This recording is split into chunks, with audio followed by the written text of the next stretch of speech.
आज हम लोग एक 11वीं क्लास का टॉपिक पढ़ेंगे जिसका नाम है सरल रेखा में गति अर्थात motion in a straight line.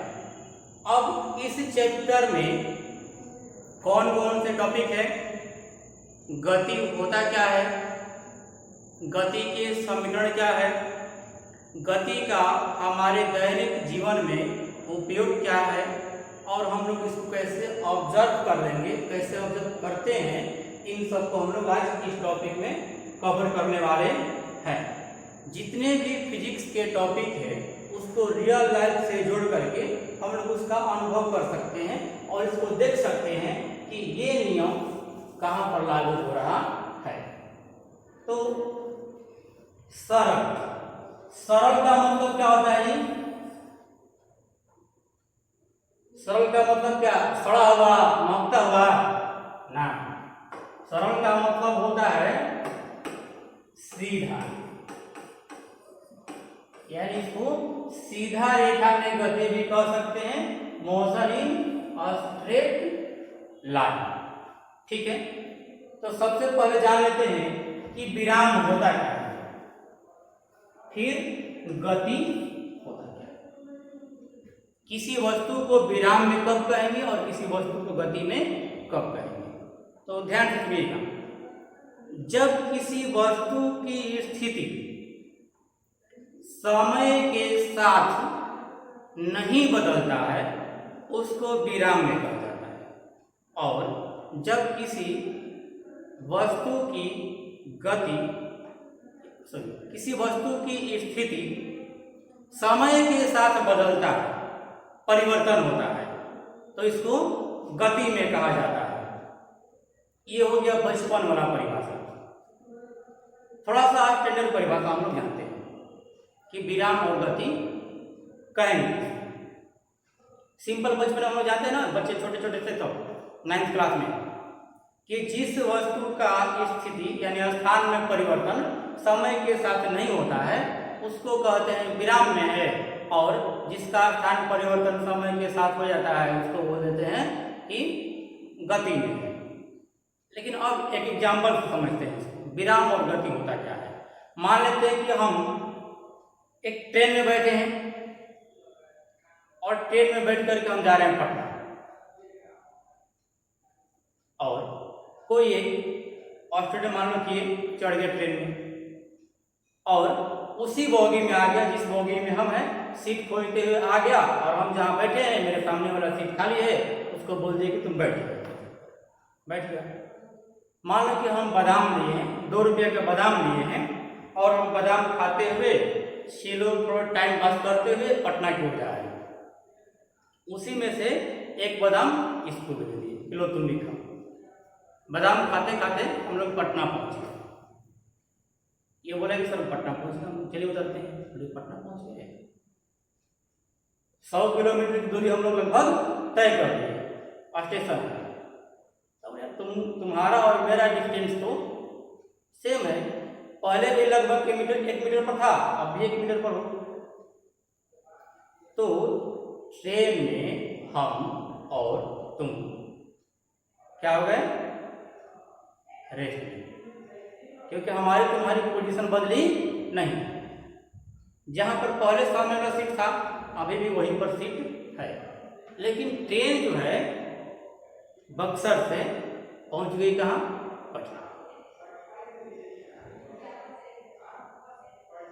Patna पहुंच गए, लेकिन हमारे और तुम्हारे बीच में क्या है?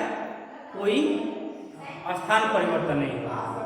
जब स्थान परिवर्तन है तो क्या बोलेंगे? हम मोशन में है नहीं, हम दोनों क्या है? एक दूसरे के रिस्पेक्ट में रहते। लेकिन ट्रेन रेलवे ट्रैक के रिस्पेक्ट में, स्टेशन के रिस्पेक्ट में, खेत के रिस्पेक्ट में, किसी घर के रिस्पेक्ट में मोशन है, क्योंकि बक्सर से कहाँ चली गई है? पटना। जैसे हम बाहर देखेंगे तो ट्रेन मोशन में नजर आएगी, और पटरी के रिस्पेक्ट में, खेत के रिस्पेक्ट में हम लोग मोशन में नजर आएंगे, लेकिन ट्रेन के रिस्पेक्ट में मोशन में नहीं। कहने का मतलब कि ये है कि रेट या मोशन को डिफाइन करने के लिए, परिभाषित करने के लिए किसी फ्रेम ऑफ रेफरेंस का लेना आवश्यक है। ये समझिए, ये मार्कर है, ये मेरे नाक से मान लो कि एक बिता पर है, हम यहाँ से ऐसे यहाँ से गए हम, तो अभी भी ये मार्कर मेरे नाक से एक बिता पर ही है, तो यहाँ बोलेंगे कि ये मार्कर जो है मेरे नाक के रिस्पेक्ट में रेस्ट में, लेकिन इस बोर्ड के रिस्पेक्ट में मोशन नहीं है, तुम्हारे रिस्पेक्ट में मोशन नहीं है, ठीक है ना। तो रेस्ट या मोशन को डिफाइन करने के लिए फ्रेम ऑफ रेफरेंस लेना आवश्यक है। अब देखिए कैसे डिफाइन करेंगे इसको। जब किसी वस्तु का स्थान परिवर्तन समय के सापेक्ष किसी निर्देशांक के सापेक्ष नहीं होता है तो उस वस्तु को रेस्ट में यानी विराम की अवस्था में कहा जाता है। और जब किसी वस्तु का स्थान परिवर्तन किसी निर्देशांक बिंदु के सापेक्ष होता है तो उसको गति में कहा जाता है, ठीक है। तो हम समझ लिए कि विराम क्या होता है और गति क्या होता है। तो समय के सापेक्ष किसी निर्देशांक के सापेक्ष स्थान परिवर्तन को, स्थिति परिवर्तन को, दूरी परिवर्तन को, विस्थापन परिवर्तन को विराम करेंगे, और गति समय के सापेक्ष किसी निर्देशांक के अनुरूप स्थान परिवर्तन, दूरी परिवर्तन, विस्थापन परिवर्तन को क्या कहेंगे कि वो वस्तु गति में है, ठीक है। अब एक टर्म आ गया दूरी। दूरी कहते किसको है? दूरी कहते किसको है? डिस्टेंस कहते किसको? आसान है। किसी वस्तु द्वारा चली गई कुल पथ की लंबाई को दूरी कहते हैं, यानी किसी वस्तु द्वारा चली गई कुल पथ की लंबाई को क्या कहते हैं? दूरी कहते हैं। कुल पथ की लंबाई क्या कहलाएगा?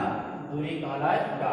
और दूरी जो होता है निर्भर करता है पथ। विस्थापन किसको कहेंगे? दो बिंदुओं के बीच के न्यूनतम दूरी को विस्थापन कहते हैं। अब एक बिंदु से दूसरे बिंदु तक जाएगा कैसे, इससे मतलब नहीं है, बस एक बिंदु से दूसरे बिंदु तक के बीच के न्यूनतम दूरी को क्या कहेंगे? विस्थापन कहेंगे। और विस्थापन के पास एक दिशा होता है निश्चित, इसीलिए विस्थापन जो होता है सदिश राशि होता है। इसके पास दिशा है इसीलिए क्या है? ये सदिश राशि। विस्थापन धनात्मक, ऋणात्मक या शून्य हो सकता है। विस्थापन धनात्मक, ऋणात्मक या शून्य हो सकता है। कैसे? देख लीजिए, मान लेते हैं कि रेफरेंस पॉइंट हो गया यहाँ पर O। अब क्या हो गया कि हम O से आ गए थे, तो ये धनात्मक एक्स अक्ष है, यहाँ पर क्या कहेंगे कि दूरी क्या हो गया? फिर O से वापस लौट करके हम आ गए O पर, तो क्या हो जाएगा? विस्थापन। फिर चल करके हम मान लो क्या आ गए B पर, तो इधर एक्स डैश में आ गए, तो क्या हो गया यहाँ पर? विस्थापन ऋणात्मक।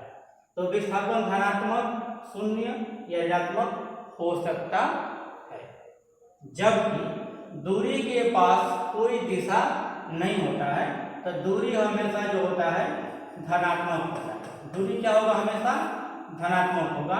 इसके पास दिशा नहीं होता है, इसीलिए ये क्या होता है?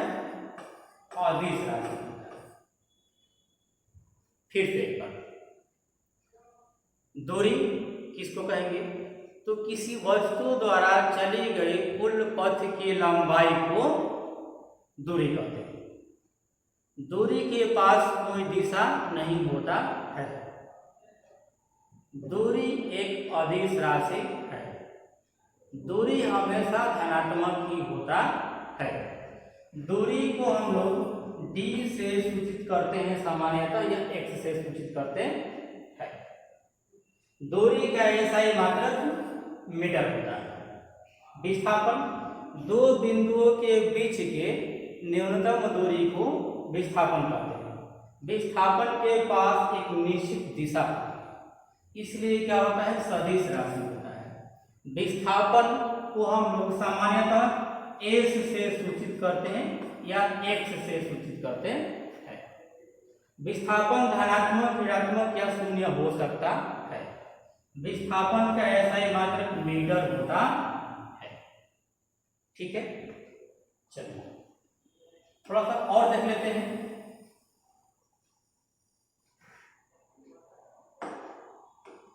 अब यही देख लीजिए, ये ऐसा हो जाएगा, मान कि हो जाएगा दूरी, ऊपर में क्या हो जाएगा दूरी, ये क्या हो जाएगा आपका विस्थापन। तो दूरी बड़ा होगा किससे, विस्थापन से। दूरी बड़ा होगा विस्थापन से।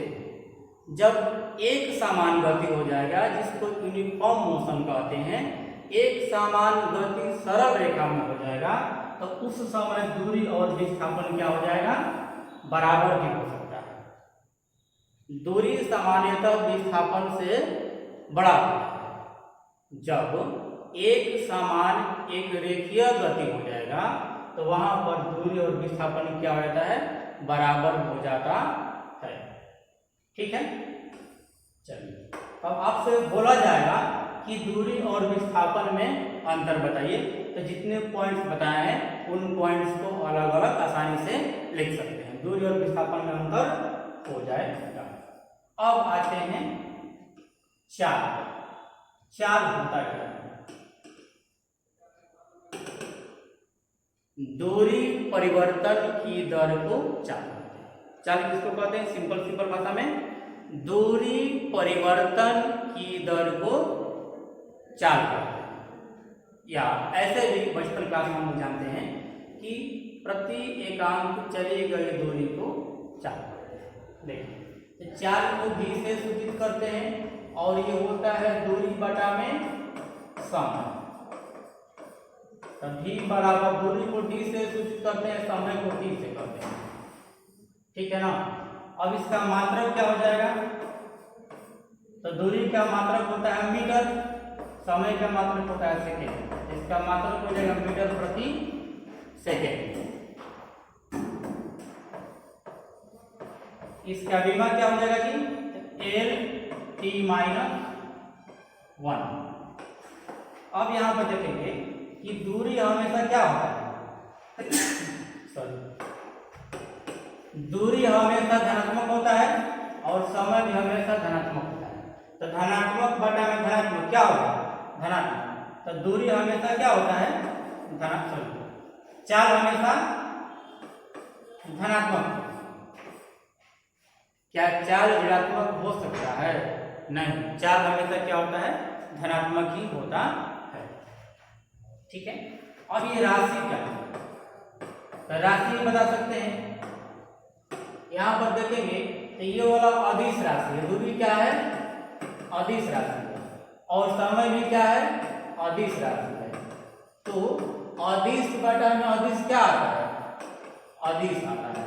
तो यहाँ पर लिख सकते हैं कि चाल एक अदिश राशि है और चाल जो होता है पथ पर निर्भर करता है। इंपॉर्टेंट पॉइंट है, भी आइए। चाल जो है पथ पर निर्भर करता है, क्योंकि दूरी बटा में समय है, दूरी पथ पर निर्भर करता है, चाल भी क्या करेगा, पथ पर निर्भर करेगा। यानी इसको बोलते हैं पाथ फंक्शन है या पाथ डिपेंडेंट है। एक बार फिर से इसको रिकॉर्ड कर लेते हैं। चाल कहते किसको है, तो दूरी परिवर्तन की दर को चाल कहते हैं। चाल को हम लोग भी से सूचित करते हैं, भी बराबर डी बटा में टी हो जाएगा। चाल का मात्रक मीटर प्रति सेकेंड हो जाएगा। चाल का बीमा एल टी माइनस 1 हो जाएगा। चाल एक अदिश राशि है, चाल हमेशा धनात्मक होता है और चाल पथ पर निर्भर करता है, यानी पाथ फंक्शन है, पाथ डिपेंडेंट है। यहां पर देख लेते हैं वेग क्या होता है, तो वही विस्थापन परिवर्तन की दर को, विस्थापन परिवर्तन की दर को वेग कहते हैं। यानी v बराबर ds बटा में dt हो जाएगा। विस्थापन परिवर्तन की दर को वेग कहते हैं। ds/dt इसको कहते हैं तात्कालिक वेग। एक और होता है v बराबर डेल्टा s बटा में डेल्टा t, इसको कहते हैं औसत चाल। कौन चाल? औसत चाल कहते हैं। सामान्य रूप में v बराबर s बटा में t होता है। अब इसका मात्रक लिख लेते हैं कि मात्रक क्या होगा। तो मात्रक, विस्थापन का मात्रक मीटर, समय का मात्रक सेकेंड, यानी मीटर बटा में सेकेंड क्या हो जाएगा? मीटर प्रति सेकेंड। इसका विमा क्या हो जाएगा जी? तो लेंथ का L हो जाएगा, टाइम का T हो जाएगा, पावर -1 LT -1। राशि क्या हो जाएगा? तो विस्थापन जो है सदिश राशि होता है, दूरी होता है अदिश, तो सदिश बटा में अदिश, सदिश राशि हो जाएगा। ठीक। क्या वेग हमेशा धनात्मक होता है? तो नहीं। जैसे विस्थापन धनात्मक, ऋणात्मक और शून्य हो सकता है, उसी तरह से वेग भी धनात्मक, ऋणात्मक या शून्य हो सकता है। ठीक है। और ये बिंदु पर निर्भर करता है। ये वेग किस पर निर्भर करता है? तो बिंदु पर निर्भर करता है। जबकि चाल किस पर निर्भर करता है? पथ पर निर्भर करता है। देखिए एक बार कंपैरिजन कर लीजिए इसका। पूछेगा आपसे कि दूरी, चाल और वेग में अंतर बताइए, तो इन सभी पॉइंट्स का लिख सकते हैं। सबसे पहले परिभाषा इससे सूचित करते हैं। मात्रक क्या होता है, विमा क्या होता है, धनात्मक, ऋणात्मक, पथ पर निर्भर करता है, बिंदु पर निर्भर करता है, अदिश राशि है, सदिश राशि है, इतना बता सकते हैं। ठीक है। फिर हम लोग देखेंगे त्वरण क्या होता है।